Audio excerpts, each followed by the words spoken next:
down to UCF and head coach Josh Heupel. UCF is 4-0 overall, 1-0 in the American Athletic Conference. The Knights played Saturday against Pitt, and UCF won the game 45-14. UCF back at home again on Saturday against SMU at Spectrum Stadium in Orlando. The game will be at 7 p.m. Eastern, 6 Central on ESPNU.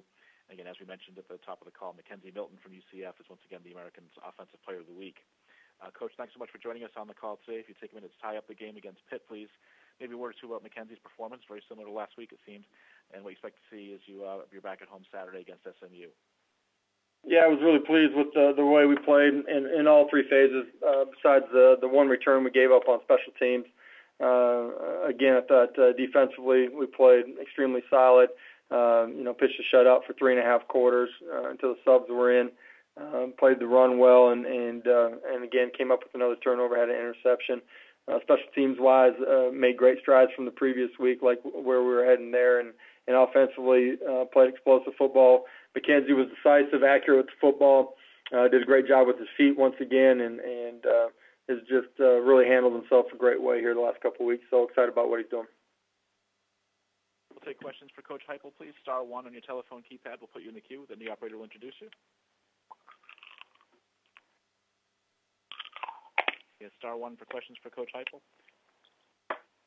Coach, I'll throw the first one out. A question that came up earlier on the call, and maybe even in reference to your game, when you're playing at the tempo you play, and it seems that there may be an inordinate number of injuries on the defense.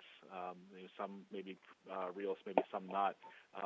What can be done about that, to try to maybe preserve the integrity of the game? Is maybe taking it too far, but what are some of the things that you think ought to be done to maybe limit maybe those things from happening?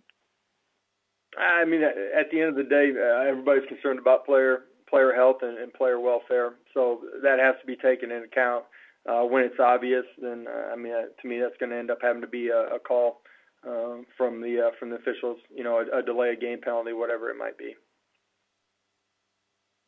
I think I ask you to maybe take a deeper dive into SMU and what you see out of them. Certainly a team that's played a challenging schedule to date, but it's started to find its way a little bit with back-to-back wins coming in.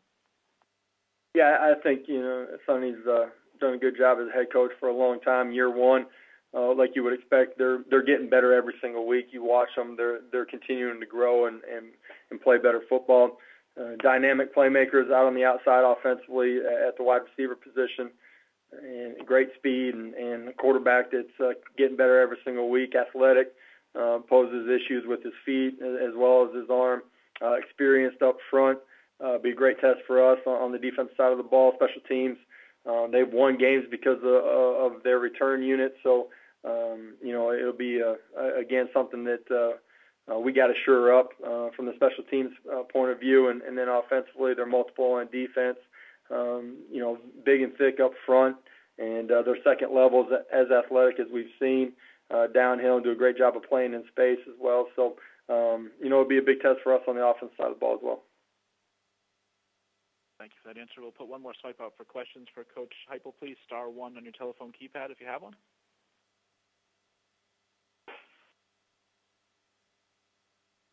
Coach, well, thank you for your time today. Look forward to hearing from you once again. Thank you. Appreciate it. All right. Yep. Coach Josh Heupel.